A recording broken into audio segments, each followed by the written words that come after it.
Le dernier gâchis, et je termine sur ça, le dernier gâchis, c'est la diaspora. C'est la diaspora. Moi, je dis que l'Afrique n'aura jamais assez de temps pour fabriquer l'immense potentiel qui existe déjà dans la diaspora.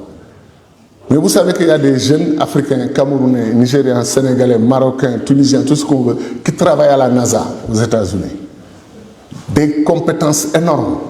Les startups en Amérique, partout au Canada, des jeunes Africains, ingénieurs, brillantissimes. La première question qu'on se pose, c'est pourquoi ils sont aussi brillants à l'extérieur et pas aussi brillants dans leur propre pays. Parce qu'on ne leur crée certainement pas les bonnes conditions. Mais une fois qu'ils ont conquis ces bonnes conditions et qu'ils ont réussi, et que maintenant, ce que j'appelle la mélancolie qui arrive à tout migrant. Moi, quand j'ai rentré au Sénégal, j'avais 43 ans, dont 21 ans passés dans la diaspora. Donc la plupart de ma vie adulte, je l'ai passé dans la diaspora. C'était trop bien. Directeur à SIT dans le Vermont, école School for International Training. Je gagnais bien ma vie. Banque mondiale, $10 000 par mois en 1999. Le dollar était à 700 francs. Ça faisait 7 millions de francs CFA par mois en 1999. Ma femme était là-bas, mes 3 enfants. J'ai plié mes affaires pour rentrer au Sénégal. Mon premier chèque est arrivé, c'était 800 000 francs CFA. Et Wad me dit, gars, j'espère que vous êtes bien payé. J'ai le truc, c'est 800 000 francs. 800 000? Ah non, non, c'est pas juste ça. On va régler ça. Mais Wad, comme c'est un homme brillant, il n'a pas augmenté mon salaire à moi, il a augmenté le salaire de tous les ministres. Il me dit, gars, on ne peut pas te donner 30 et quelques milliards de francs CFA à gérer par an. Après, on te donne 800 000. C'est une façon de t'inviter à te servir dans ce voilà. Il dit donc, on va vous mettre à l'abri. Il dit maintenant, je vais dire à tous les ministres, on va vous donner 2 500 000 par mois au lieu de 800 000.